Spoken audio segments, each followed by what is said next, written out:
I would like to make this clear. The Tomahawk missile, it's a buzzword. And all through the war here, we've heard buzzwords. F-16s will come, this will come, that will come. This Tomahawk missile has a range of 2,500 kilometers. Those drones that strike Kiev every night, they're made in Tajikistan in a place called Alabuga, 1,000 kilometers east of Moscow, 1,700 kilometers from Kharkiv. Our drones can hit that Ukrainian-designed drones, but we can't do anything to affect. And it's their largest drone facility. A Tomahawk missile changes that. That one target that a Tomahawk could change, that's the difference between lights at Christmas or in the dark. Good morning.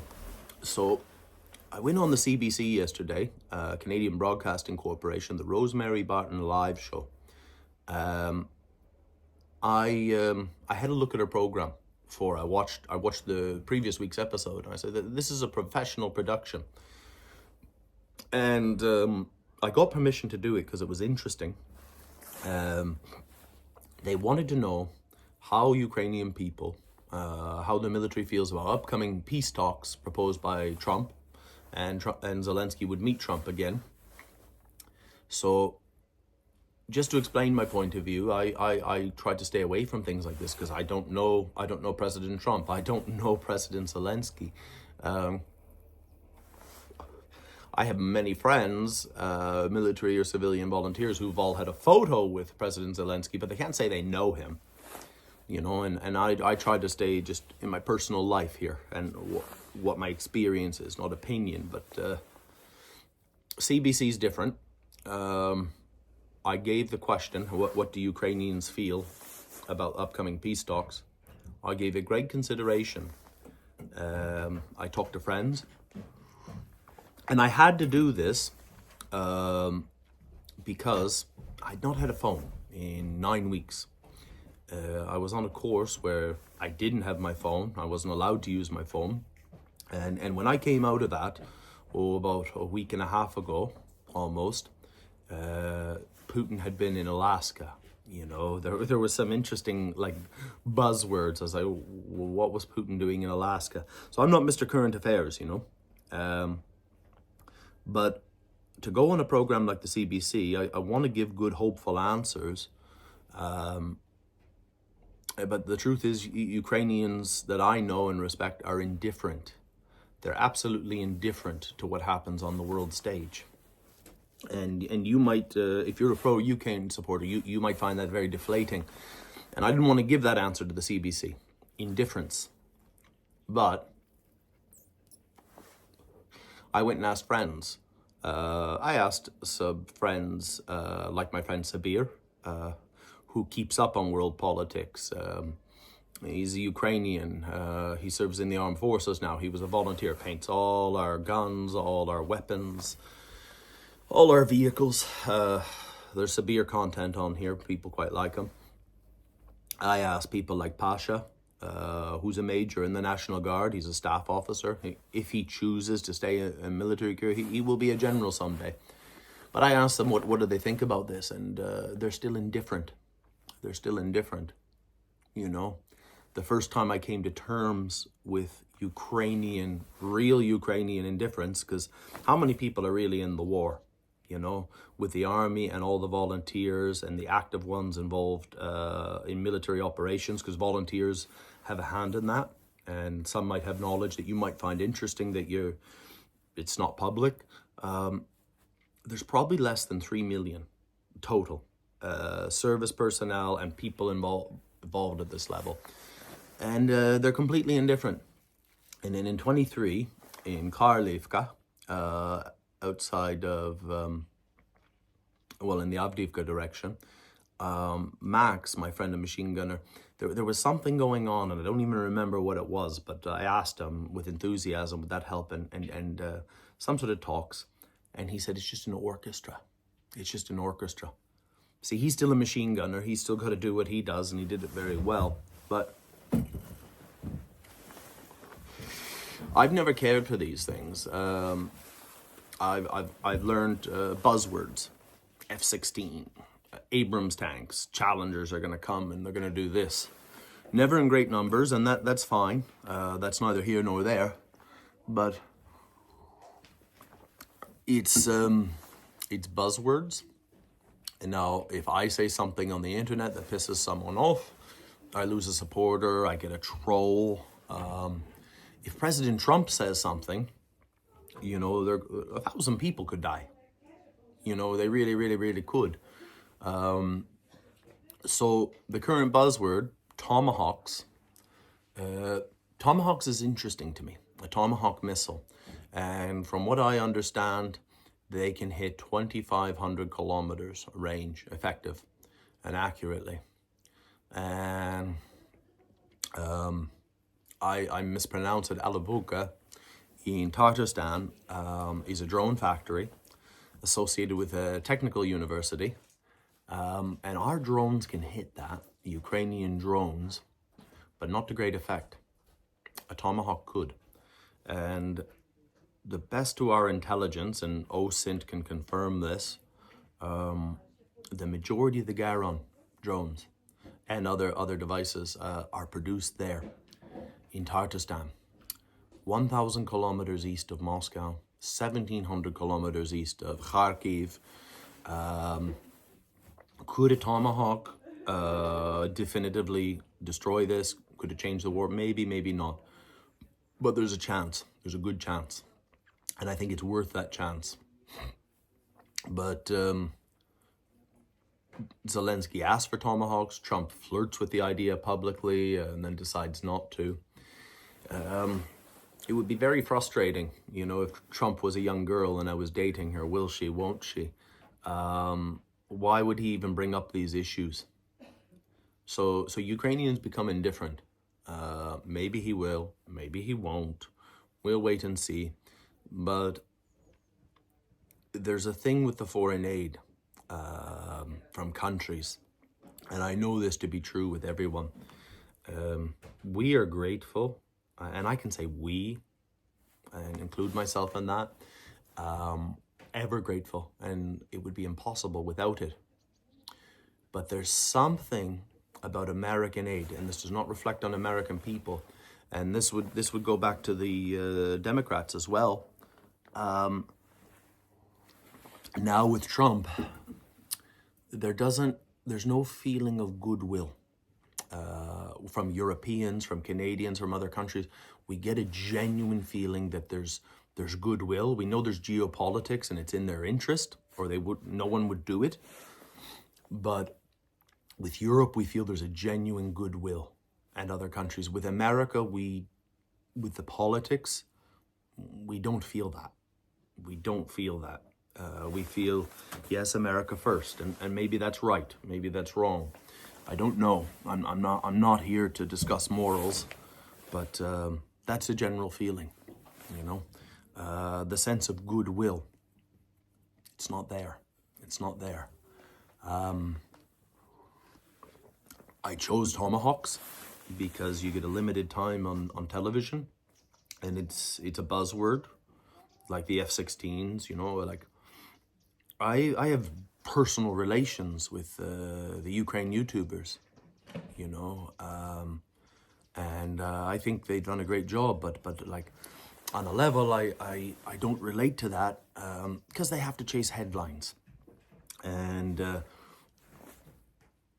what consequence are those things? Maybe it will, maybe it won't. Like Sabir said with Trump, we don't listen to what he says, we wait and see what he does. I'm going to relight the rest of my cigar. But Tomahawks is interesting. If we could hit Tajikistan, like I knew about that about 8 months ago. A lot of people knew about it. A lot longer, obviously, but I became aware of it. And when our drones hit there, civilians get hit. Doesn't really concern me, but you know, Russia spins out Ukraine's attacking civilians. But if where our drones land, where they get shot down, but a coordinated drone attack with sophisticated missiles that could hit, just like how they overrun our air defense in Kiev, and 5 people, 10 people, and 20 people die every night. That's interesting. That's interesting to me. And see, a lot of these headlines A lot of these buzzwords, they're not interesting. If you go to a Ukrainian, they use the word interesting, ciekawy. Ja ciekawię się tobою, I'm interested in you. It's an interesting piece of equipment. And if they say it's not interesting, it's of no use to them. They don't want to know it. They like that word when they speak English. But Tomahawk is interesting. So maybe it could do stuff like that. Maybe it could make a difference. And with a limited time on live television, that's what I chose to talk about. So, peace talks. Does anybody here have any faith in them? No. Could something happen beyond our control? Yes. But a peace for the sake of the president who solved 8 or 9 wars, apparently, for the sake of him putting his name on it, it's very self-serving. That conference, the way he speaks, it's very self-serving. They're I statements. There's no we statements, you know, we the American people, we my administration. No, it's all I. So if he wants to put his name on something, how long will that last? There's no one I know and respect that thinks the war will end anytime soon, nor do they want the war to end on bad terms without significant security guarantees, because everybody believes that would lead to a bigger war with Russia that would be even infinitely more difficult in 5 to 10 years. You know, what's going to happen in Ukraine in 5 to 10 years? The society is fractured. You know, women have run off to Europe and elsewhere and met other men. Their children are in school, they're speaking English. They're not coming back, the vast majority of them. The men who ran, they're not even in the conversation, you know, to be considered. A Ukrainian man abroad, I have to be careful. A couple of them are my friends. You know, one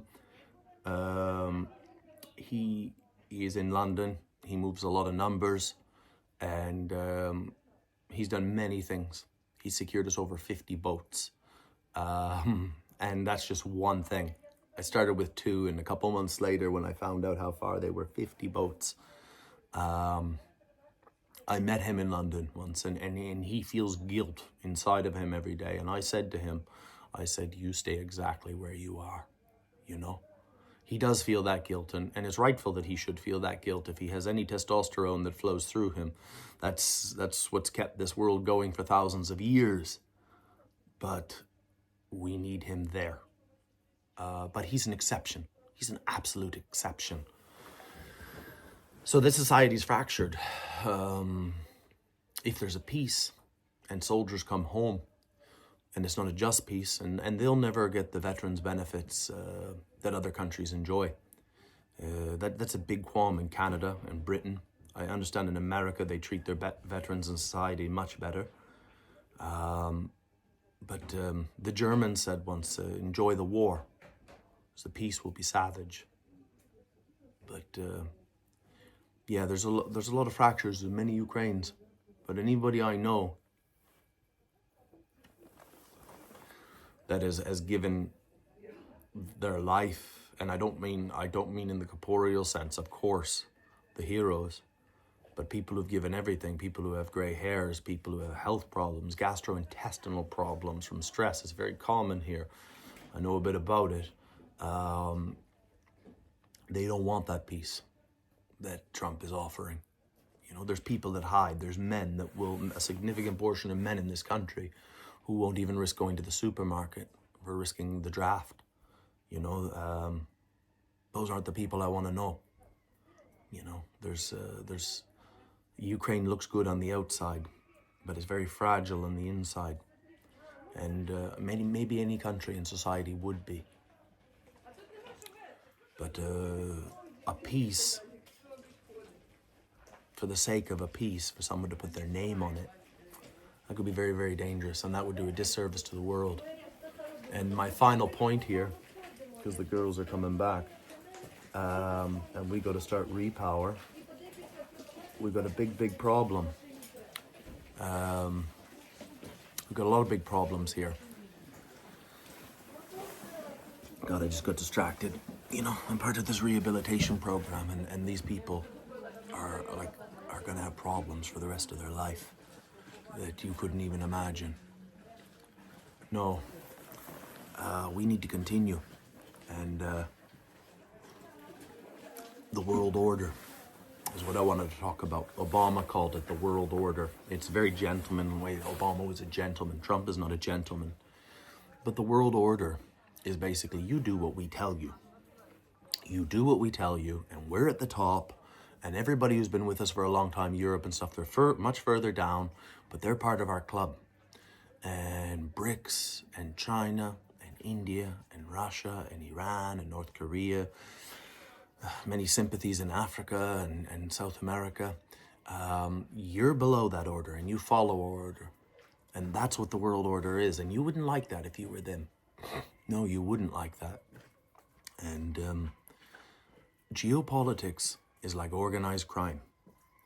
If Trump gets this wrong and hastens the decline of the American empire, of the hegemony, we will see a lowered place, a lowered status in the world as the West, as the white man. And regardless whether you're right or left, or you're the most liberal person in the world, that could happen in less than a generation, and you would notice it and you would feel it. And regardless of how you might feel about such unpleasant topics, you would not like it. You would not like that for your children. You would never know your privilege until you lost it in the world order. And it's like organized crime. If Trump lets them have their way, it sets precedents. Like loan sharking, you have to collect on your debts or they're weak, and the sharks will come for you. And that's geopolitics, and that's the reality of geopolitics. And nobody ever wants to talk about it that way, but it's the truth. We're the top of the pecking order, the West. And if they screw this up here, I think in less than a generation, we'll lose that hegemony. And it's on a balance right now. People debate. China's already surpassed, but they don't have the expeditionary power. Let's say nothing ever goes nuclear, but they can act as they want with impunity. So you got to get Ukraine right. That's beyond the scope of my channel, but yeah, a Trump peace with Putin to get his name on it, the art of the deal, is scary. It's scary for you. It's scary for your children. It's very scary for your grandchildren because it sets a precedence. A Tomahawk missile could take out some very effective targets. I don't think it would end the war, but we might have the cards. We didn't come to play cards, but if we could take out some of those, we might have the cards. So that's all. You know, people chase headlines. There's YouTubers that make good living out of it, and they do good things for Ukraine. And but I find you can if you follow that all the time, you can have a carrot, and they can run you right into a wall. And I see it in comments sometimes. People are looking for a definitive answer all the time about this or that. You know, it's very gray. It's very, very, very, very, very gray. So wait and see. But Tomahawks is interesting to me. So that's why I talked about it in my limited time. Finish off. I will do the question and answer video. I've read all those questions. They're really good questions. I think I'm going to keep it just to the ones who were in military service. They identified that there, but I could tell through their questions. You know, whether they'd be in an Army, Air Force, or a Navy background from another country. Maybe I'll do 2 videos, but I'm going to focus on theirs. Yeah. Anyway, enjoy your day.